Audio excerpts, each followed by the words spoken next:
재개념주의는 되게 스펙트럼이 많아요. 왜냐하면 마르크시즘, 신마르크스, 그 다음에 비판이론, 실존주의 이런 것들이 여기 다 버무려져 있는 거야. 그래서 이거 한마디로 뭐라고 얘기하기 어려워요. 아시겠죠? 뭐 쿠렐의 개념을 새롭게 하는데 어렵다고 여기는. 근데 요거는 쉬워요. 그리고 나중에 이제 실제 시험에 나오는 개념이 뭐냐라고 한다면 123쪽에 본 말이죠. 가운데 달락을 잘 보세요. 거기에 보면은 뭐가 들어가 있냐면 교육과정 구성관 또는 이걸 운영관이라고 그래요. 운영관. 구성관이 됐는데 원래 운영관으로 설명하더라고요. 요즘은 운영관인데 충실성, 형성, 상호 적응 세 관점이다. 이것도 똑같아요. 요거는 교육과정 운영관이야.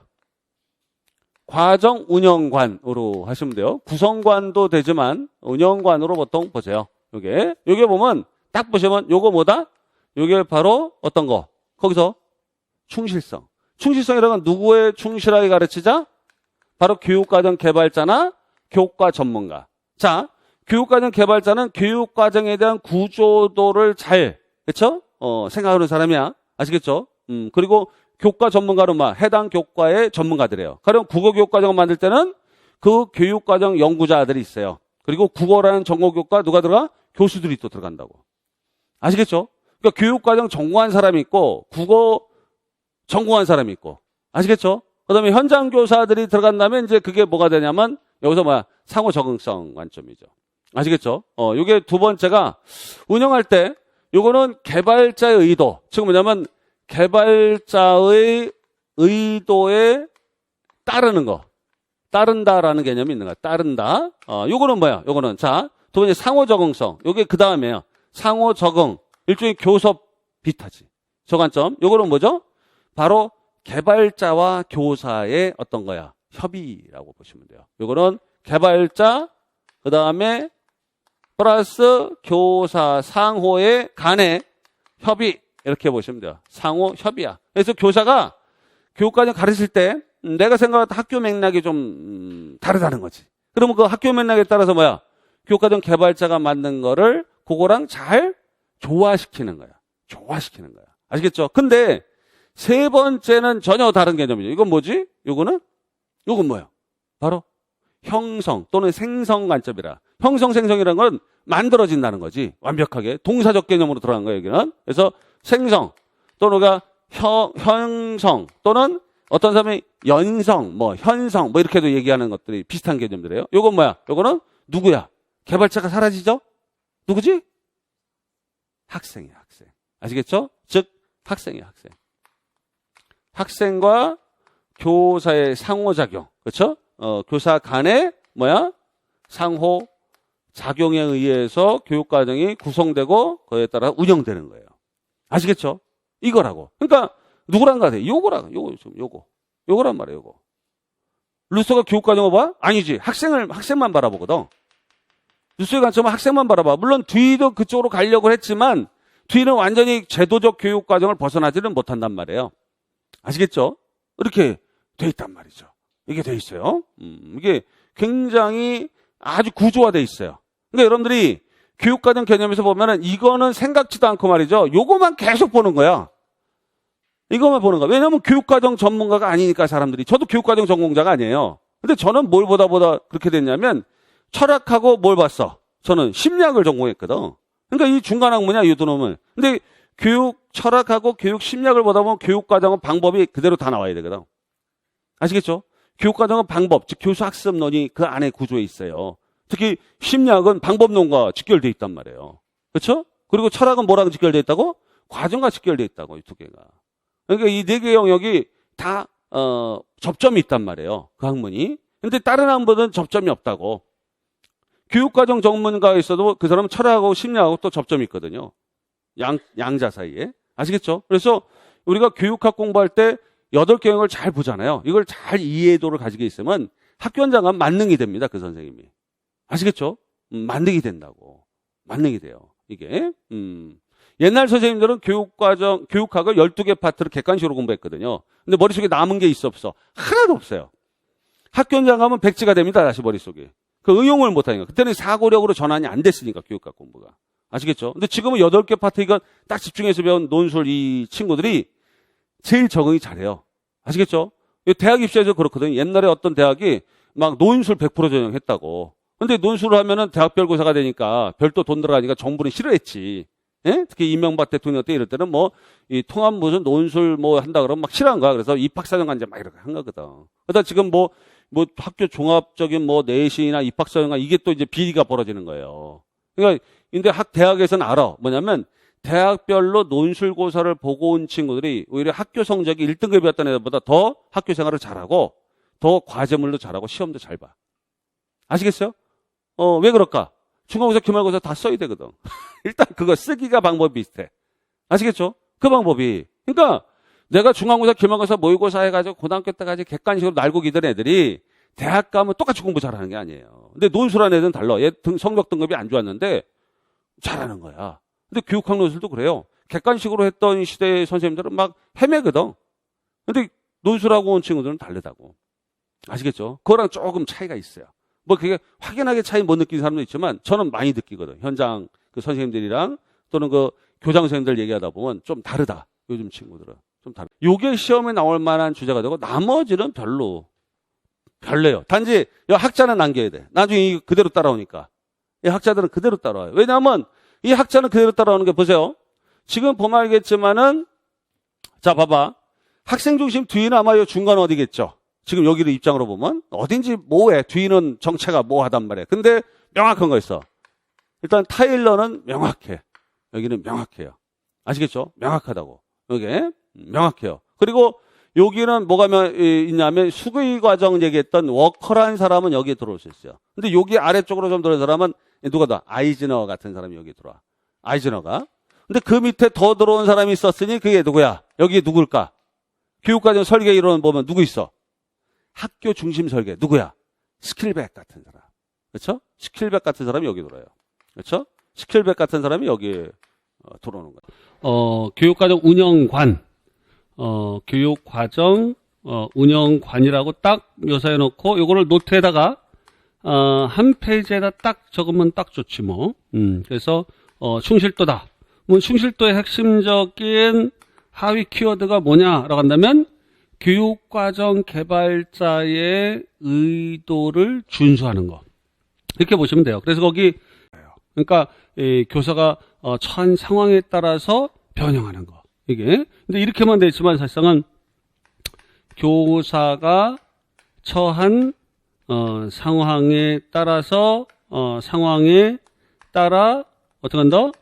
따른 조정이 불가피하다. 또는 변형이 불가피하다. 조정 또는 변형이라고 보시면 돼요. 변형을 일어나. 변형이 일부 불가피하죠. 뒤에 넘기시면 이제 형성관점이 그 다음에 바로 나오죠. 근데 형성관점은 누가 누구? 바로 형성관점 달라요. 형성관점 또는 이걸 생성관점이래. 생성. 새롭게 생성한다. 그래서 요거는 뭐라 그래? 요거는 교사와 누구? 학생. 교사와 학생이죠. 그래서 거기 보시면은 두 번째 줄에 이는 교사 학생을 학습의 특성과 과정을 결정짓는 핵심 위치로 보고 교육과정이란 그들에 의해서 공동으로 만드는 거다. 그래서 첫째 줄에는 바로 교사 학생의 공동 구성 책임이에요. 교사와 학생의 공동 구성 및 그다음에 운영 책임을 서로 사실상은 가지는 거예요. 이게 그러니까 만들어진 교육과정이 충실도라면 만들어가는 것은 뭐 요게 만들어가는 거지만 제대로 만들어가는 것은 요게 만들어가는 거다라고 보시면 되죠. 요게 요거를 얘기하더라라는 거. 그래서 이 생성교육과정에 대한 건 여러 가지가 이제 뒤에 12쪽 하단부터 해서 쭉 나옵니다. 나와요. 요게. 그 다음에 13쪽 넘기면은 참고 2번에 보면은 교육과정을 뭐 전달 입장에 둔다거나 또는 교섭으로 둔다든가 변형으로 보는데 요거랑 거의 괴가 같은 거예요. 개념상.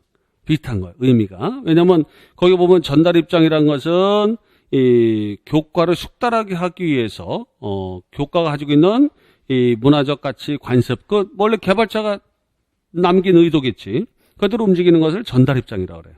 그러니까 교사가 굉장히 전달만 하는 입장이죠. 그러니까 충실도랑 관련돼 있고, 그다음에 둘째 교섭 입장이라는 것은 합리적이고 지적 문제 해결할 수 있는 존재다라고 하면서 이 학생과 교육과정 간의 대화로 이해된다. 근데 이게 좀 다른 게 여기는 학생과 교육과정, 이게 이제 조정, 이게 돼 있죠. 이 사용자라는 존재도 여기서 보면 학생 의견을 좀 더 내포하거나 또는 교육적 상황에 처한 상황이라는 건 뭐 학생이 요구라든가 이런 것들이 조금 더 다양하게 좀 반영될 수 있도록 하는 아이디어를 거기다 이제 문제 해결적 입장에서 주는 거 아니겠나. 그러니까 여기서는 삐아제라든가 뭐 뒤를 이렇게 놓게 돼 있지만, 근데 사실은 변형 입장은 뭐야? 루스 입장, 난망자이다. 이건 학생의 의도가 거의 다 반영되는 거예요. 근데 요거를 쓰기보단 요게 좀 더 현실적인 게 왜냐면 교육과정을 설계했다. 그러면 우리 교육과정을 어떻게 운영해야 되는가에 대한 부분을 물어보시기 때문에 요거를 좀 더 우리가 보시는 게 좀 낫습니다. 이거 말고 교육과정 개념에서 무슨 재개념주의라든가 이런 게 나오게 되거든요. 그런 것들도 사실상은 요 형성 입장에서 이해될 수 있어요. 이런 것들 관점에서. 자, 근데 그건 중요한 게 아니거든. 그건 이론 정립이 안 돼 있는 거예요. 그런 것들은. 어떤 사람이 야, 재개념주의다. 뭐 쿠레레를 다시 해석하자. 아, 이건 의미가 별로 중요하잖아요. 왜냐면 그 안에 재개념주의 보면 실존주의, 비판 이런 막 여러 개가 이제 스펙트럼이 있는데 그게 정립이 된 이론이 아니에요. 요건 정립돼 있어요. 딱 이렇게 우리가 상식적으로 이해가 되거든. 근데 요 개념이 기억이 안 날 뿐이지. 이게 문제는 이게 기억이 안 나. 이렇게 배웠는데 기억이 안 날 뿐이죠. 자, 가장 대표적인 게 뭘까? 심리학에서 기대가치론. 그렇죠. 우리가 동기론에 보면 기대가치론에서는 기대라는 게 뭐 성공기대죠. 성공기대잖아. 과제 난이도가 성공할 수 있는 만큼의 난이도가 돼야 돼요. 심리학적으로. 그 다음에 누구? 비고치키도 마찬가지예요. GPD라는 것은 내가 조금만 도와주면 성공 가능성이 있는 거거든. 거긴 도움이 더 중요하죠. 비계 설정이 굉장히 중요한 아이템으로 되어 있잖아요. 이게. 근데 또 누구 있지? 스키너의 프로그램 학습 원리에 보면은 어떻게 된다? 그런 뭐야? 스몰 스텝. 복잡한 문제를 뭐야? 작게 쪼개주면 애들은 단순하니까, 특별한 많은 고차원적 능력이 필요하지 않으니까 뭔다고? 해낼 수 있다는 거죠. 그럼 해내면 어떤 마음이 생겨? 자기 마음이. 자신감이 생성돼요. 자신감. 이 성공을 경험한 사람은 자신감이 무장될 수 있단 말이에요. 이 부분이. 성공 경험이. 그러니까 그런 부분과 연관돼요. 그러니까 이 가능성이라는 단어, 즉 타일러가 했던 이 가능성이라는 단어로 형성될 수 있는 이론들이 되게 많아요. 그러니까 제가 이 지식우주에서 뭘 기점으로 했냐면 계열성을 기점으로 좀 했거든요. 거기서는. 근데 가능성으로 보면 무궁무진하단 말이지. 가령 켈러 이론에 들어가면 성공기회 제시 전략. 이게 자신감 영역에 있단 말이에요. 이게. 왜냐면 동기유발 교수 설계야. 그거는 교수 설계 쪽이야. 심리학은 아닌데. 근데 그게 심리학에 뭐로 가져왔냐면 아까 얘기했던 기대이론에서 가져온 거란 말이야. 기대이론. 기대이론은 뭐냐면 성공 기대를 높일 수 있는 전략이 뭐냐면 과제 난이도가 그가 도전 가능하면서도 어때? 도전 가능하다는 얘기는 도전하면서도 성공할 수 있는 가능성이 있어야 된다는 거야. 도전 가능성이라는 건 도전하면서도 좀 어렵지만 성공할 가능성이 있는 거여야 된다는 거예요. 그 의미 자체가. 이해하시겠죠? 그런 거. 우리가 비고치키 이론도 보면은 비고치가 GPD를 설정한다? GPD는 분명히 다른 이 너머에 있는 잠재력 발달 수준의 어떤 단계보다는 도전 가능성, 즉 성공 가능성이 높은 영역이야. 누가? 조금만 도와주면. 근데 위에는 많이 도와줘도 잘 안 되는 영역인데 여기는 조금만 도와도 성공 가능한 영역이라는 거죠. 이 가능성의 차원이 문제가 돼요. 그러니까 아까도 2015학년도 기출문제를 보라고 그랬던 게 학습 결손 애들이 많다는 거야. 그러니까 학습 결손 애들이 왜 많으냐? 이게 진도 중심으로 나간 거야. 진도 중심으로. 분명히 기호 원리에 따르면은 명쾌하게 가지고 있어야 돼요. 이건 그냥 머릿속에 팍팍팍 넣어야 돼. 이거는 굉장히 중요한 아이템이죠. 그래서 요거를 이제 보라고 많이 했던 거야. 근데 타일러 관점으로 보면 교육과정의 운영은 뭐로 될까? 충실성, 상호적응성, 그 다음에 뭐야? 바로 생성 관점 중에 어디 것 같아? 충실성 관점이죠. 충실성. 이거 만들어낸 대로 그대로 적용하는 거지. 이게. 일종의 기계적 교육과정이죠, 이게. 왜냐면, 사전에 목표로 설정된 것만 같이 있는 거야. 그러니까 중간에 무슨 목표가 새롭게 부각되거나 이러지 못하죠. 확산형 목표가. 그러니까 아이젠허가 예술적 교육과정에 그걸 커버한 거란 말이에요. 그건 또. 확산형 목표에 대한 얘기는. 또 빠진 내용들, 연교과정 얘기, 이런 것들. 왜냐면 옆반식에도 마찬가지로 내용이 지시구조. 일부만, 같이 있는 것만 다루기 때문에 더 감정적이고 인간적인 거 풍부한 내용들은 또 소홀히 여긴 경향이 있단 말이에요. 그 자체도 사실상 보면. 그래서 어쨌든 우리가 나중에 이제 이걸 커버한 것들이 예술적 교육과정 설계라는 역방향 설계 이런 것들이 있었다는 점만 우리가 잘 보시면 돼요. 이거 뭐 교육과정 얘기예요. 교육과정 얘기인데 교육과정에서 뭐라고 돼 있느냐. 자, 뻔하지. 자, 대화 장면 중에서 대화 장면에서 바로 교육과정 운영 측면에서 3명의 교장이 지닌 관점이 무엇인지 3가지의 명칭 개념을 써라. 이건 쉽지. 이건 기억 회상이야. 그래서 딱 문제를 보는 순간 식별만, 변별만 해주면 돼요. 이 지금 교장이 이, 박, 최 교장 나오거든. 그러면 이 교장이 뭐고, 박 교장이 뭐고, 최 교장이 뭔지 정확히 연결해줘야 돼. 이게 조금이라도 어긋나면 점수 못 받아, 그건 하나, 절대. 자, 그러면 이 교장은 뭐냐? 교육과정 운영 관점에서 우리가 국가가 정한 교육과정 얽매이기보다는 창의적으로 교육령을 만들어 가르치는 게 중요하다. 이건 뭐야? 생성 또는 형성 관점이라고 불러요. 형성 관점이다. 그 다음에 박 교장은 교육과정은 전국적인 교육의 질을 보장하기 위해 공통된 내용을 정하여 실시하는 교육계획이죠. 그렇다면 교사가 수업을 임의로 해서는 안 되고 당초 국가교육과정에 정한 목표와 내용을 중심으로 가르쳐야죠. 이건 충실성 관점이다. 라는 거죠. 명확해야 돼, 이게. 그 다음에 나머지는 뻔하지, 이제. 나머지 하나 남았으니까. 왜? 국가에서 운영한 교육과정 개발자의 의도하고, 어때? 교사가 가지고 있는 가치관, 신념, 학교 상황을 잘 반영해서 상호 적응도 관점에서 이걸 하는 거죠. 그렇게 돼야 된다. 그게 명료하게 돼 있다고. 이게. 그러니까 제시문을 설명하다 보면 개념 정의가 바로 나오게 돼 있어요. 그냥 자연스럽게 형성되게 돼 있어. 지금 뭐냐면, 이 교장, 박 교장, 최 교장은 각각 뭐뭐뭐뭐다. 순서를 똑같이 나열해 줘야 돼. 첫 문장이. 그러면 더 효과가 뛰어나요. 왜? 관조적 문장을 줘야 돼. 관조. 채점자가 얘 맞는데? 하고서 맞다고 생각할 정도로 이게 나열을 해줘. 그 다음에 이제 개념 정의를 해주는 거야. 아시겠죠? 그러니까 이 교장이 얘기한 바로 우리가 생성 관점은 교육과정을 학생의 요구, 그렇죠? 어떤 교사와 학생의 요구, 교사가 학생의 요구를 잘 반영해서 뭔가 새롭게 생성하는 거. 그러니까 형성 관점이라 했으면 생성이란 말은 이제 그 하부 서술에다 써주고, 생성 관점이라 했으면 형성해 나가는 것이다라고 뭐 뒤에 이제 같은 용어지만 의미는 같지만 그걸 서술로 이렇게 만들어줘도 괜찮죠. 그렇게. 그 다음에 박 교장은 뭐야? 박 교장이 가지고 있는 충실성 관점은 교육과정 개발자가 의도한 대로 수행을 그걸 성실하게 임해야 된다라고 보는 관점이다라고 써주면 돼요. 이렇게 쓰는 거야.